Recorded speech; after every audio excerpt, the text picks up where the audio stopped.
Shalom, amigos. Paz a todos. Vamos continuar nosso estudo do Evangelho de João. A lição da Escola Sabatina, agora ela retorna para o início, aquele que é chamado Prólogo de João. E o prólogo de uma obra é a parte inicial da obra, ok? Então, os estudiosos chamam essa parte inicial, no capítulo, no verso 1 até o 18 do capítulo 1, de prólogo, ok?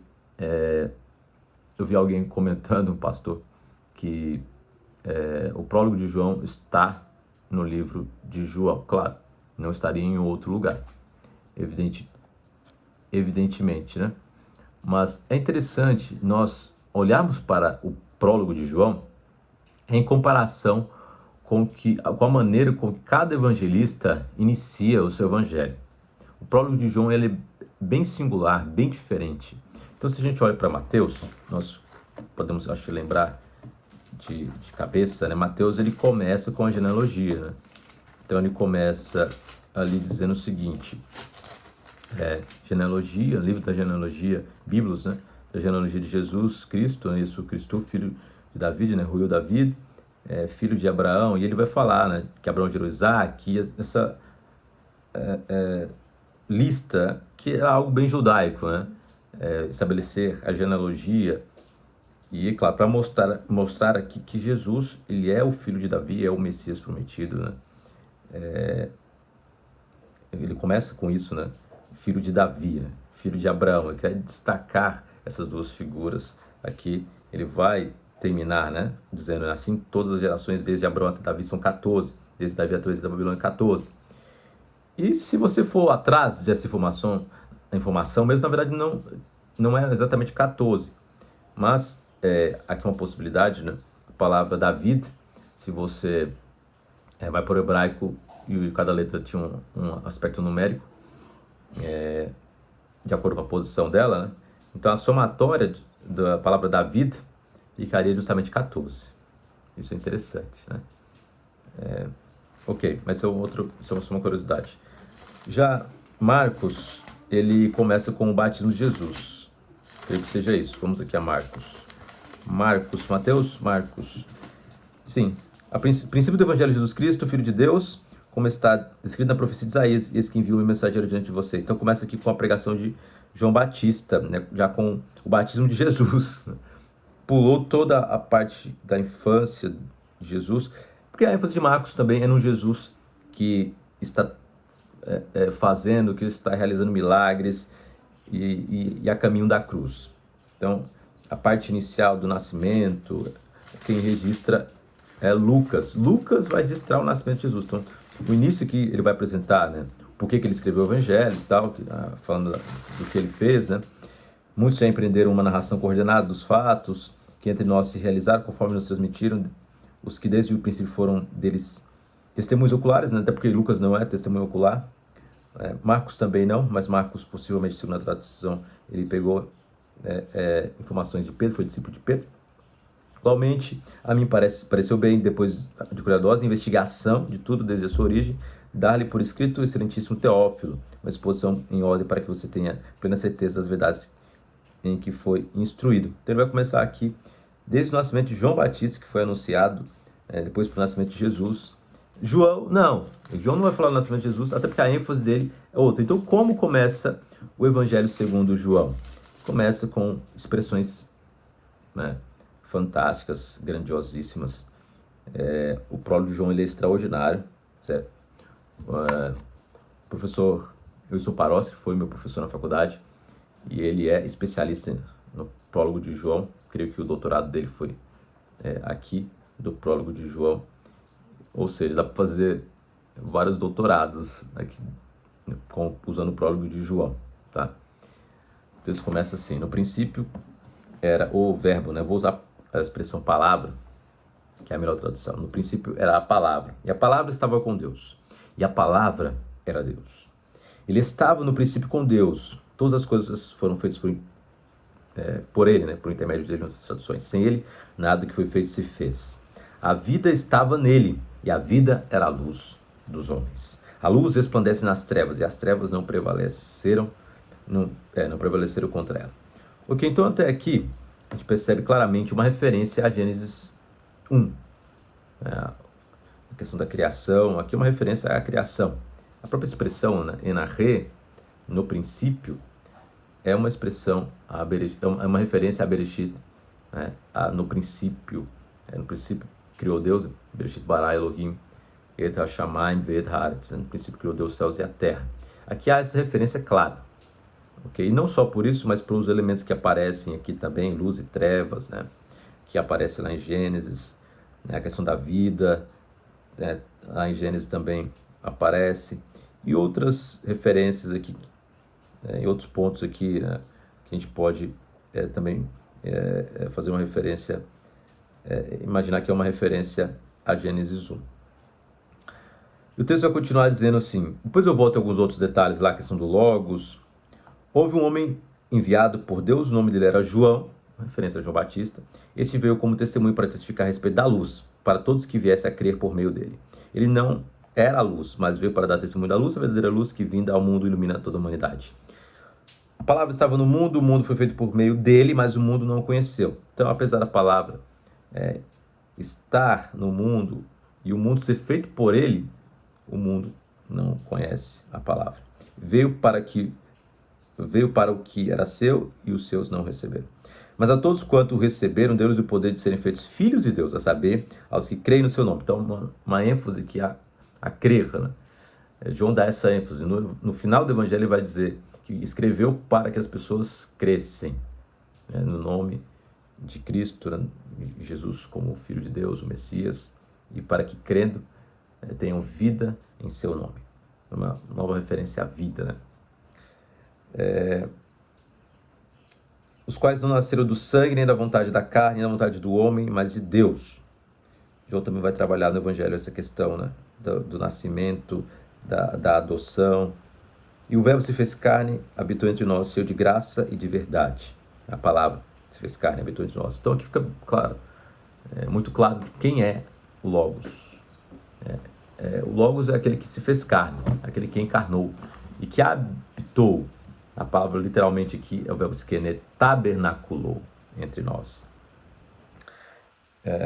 E vimos sua glória, sua doxa, glória como do unigênito do Pai. João dá testemunho a respeito dele e exclama, este é aquele a quem eu dizia, ele vem depois de mim, mas é mais importante do que eu, pois já existe antes de mim. Essa parte vai conectar com aquilo que vai vir logo após, né? Porque João Batista, eu tenho a narrativa que vai dizer que João Batista não reconhece que ele é o Messias, eu não sou o Messias, né? Então, isso é importante, né? Essa pergunta de quem é o Messias? Será que é João Batista? João, ele nos guia por essa pergunta, né? Quem que é o Messias? E aí, é claro, também, de certa forma, a pergunta vem para quem é Jesus? Quem é esse Jesus? Ok? Apesar que ela já foi respondida desde o início aqui, né? Porque a lei foi dada por meio de Moisés, a graça e a verdade vieram por meio de Jesus Cristo, ninguém jamais viu a Deus, o Deus unigênito que está junto do Pai é quem o revelou. Então tem muita coisa para a gente comentar, já comentei algumas ao longo da leitura, mas, claro, o texto aqui faz uma referência à criação, faz uma referência a Gênesis 1, ao início de todas as coisas, pelo menos que nós conhecemos, né, que é registrado no texto bíblico. Então, apontando para Cristo como Criador, colocando Cristo em pé de igualdade com Deus. Cristo não é inferior a Deus, não. Ele estava com Deus e ele era Deus. Essas frases iniciais, elas são importantes. No princípio era a palavra, né? Enarre, en hologos, a palavra estava com Deus, hologos pros ton theon, e a palavra era Deus, kai theos en hologos. Então, essas três afirmações, que são fortíssimas, de João, elas só fazem sentido à luz de Gênesis. Elas só fazem sentido à luz de Gênesis. E a pergunta por trás é justamente, né, quem é Jesus? Quem é Jesus? E a resposta é essa. Jesus, a palavra, né, estava no princípio com Deus, e a palavra também era Deus. E eu não vou entrar aqui muito na discussão de por que João usa o termo logos, não vou entrar nessa discussão. No Instagram até dei opiniões e tal. Mas eu gosto, vou dizer a opinião que eu gosto apenas, que é a opinião do Paroski. Paroski, ele comenta, ele apresenta duas possibilidades, apresenta a outra também, mas ele diz também da preferência dele, né? E a preferência dele é de que o termo usado seria aí uma referência a Menrá. E essa palavra Menrá é uma palavra usada nos Targums. Os Targums são explicações da Torá, né, do texto bíblico. E essa palavra ela substituiria então o nome de Deus, a glória de Deus, para não usar diretamente, fazer uma referência direta a Deus, né? A palavra e Deus e também glória de Deus, usaria então essa palavra Menrá, ok? Então essa palavra, segundo o Paroski, está no círculo, né? Está relacionada ali no contexto da divindade, parece ser um circunlóquio usado por João para se referir a Jesus como Deus. Essa é a ideia do Wilson Paroski, né? Porque o contexto que João escreve é um contexto judaico, né? O que está por trás ali do pensamento de João é o pensamento judaico, ok? Claro que ele escreveu em grego, ok? Porque era a língua mais importante, a língua vigente ali naquele contexto. Mas o pensamento por trás de João, sem dúvida, é um pensamento hebraico bíblico. As próprias referências aqui no início, né? No princípio, né? Bereshit, e luz e trevas, e, enfim, o contexto da criação. Um outro aspecto que a gente pode comentar, tem muita coisa, né? Tem uma tradução errada da Novo Mundo, que coloca aí a palavra era um Deus, não existe ativo indefinido no texto grego, certo? A palavra era Deus, ok? Jesus e Deus estão em mesmo pé de igualdade, não existe um mais importante do que o outro, maior do que o outro. Jesus é chamado de Filho de Deus, mas isso é uma expressão dizendo que Jesus tem a mesma essência, a mesma natureza de Deus. E um outro ponto que também é importante é a questão da glória, né? Da glória e também do verbo esquené, esquenou, né? O esquené é o substantivo tabernáculo. Então o texto ele vai falar aqui da glória de Deus. Essa palavra, né, glória em hebraico, é kavod. Kavod, e ela está relacionada com o santuário. A glória de Deus ela vai entrar no santuário como uma fumaça. O sacerdote não vai conseguir nem entrar ali, porque a palavra kavod ela tem essa ideia mesmo de densidade, de peso. Então a glória de Deus, né, ela não cabe em nenhum lugar, também como Salomão fala em sua oração, né? Ela não pode preencher o templo, ela não cabe em nenhum lugar, em toda a terra, não, né? Deus está muito além de qualquer espaço físico, né? Então, e essa kavod, né, essa glória de Deus, ela é apresentada em muitos outros textos da Bíblia de maneira muito interessante.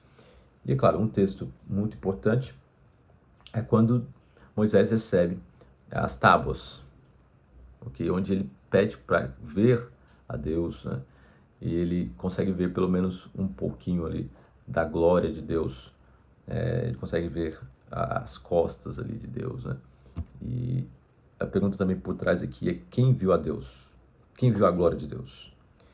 E o texto vai dizer, né? O verbo se fez carne, né? A palavra se fez carne, habitou entre nós, cheio de graça e de verdade, e vimos sua glória. Então sim, através de Cristo, através de Jesus, a glória de Deus foi vista. Ninguém poderia ver a Deus em sua plenitude, em sua glória, no seu peso, na sua densidade, na sua kavod, mas através da encarnação, através de Cristo ter vindo como um ser humano. Agora sim, a graça, a verdade, né, a glória são reveladas. E que diz justamente isso, né? Cheio de graça e de verdade, vimos sua glória. Glória, kavod, como unigênito do Pai, né? A palavra aqui em grego é doxa. E alguns querem colocar aqui uma oposição de graça e lei, né? Mas não existe essa oposição, porque no verso 16 fala que a lei foi dada por meio de Moisés, a graça e a verdade vieram por meio de Jesus Cristo. Mas aqui acredito que seja falando da revelação.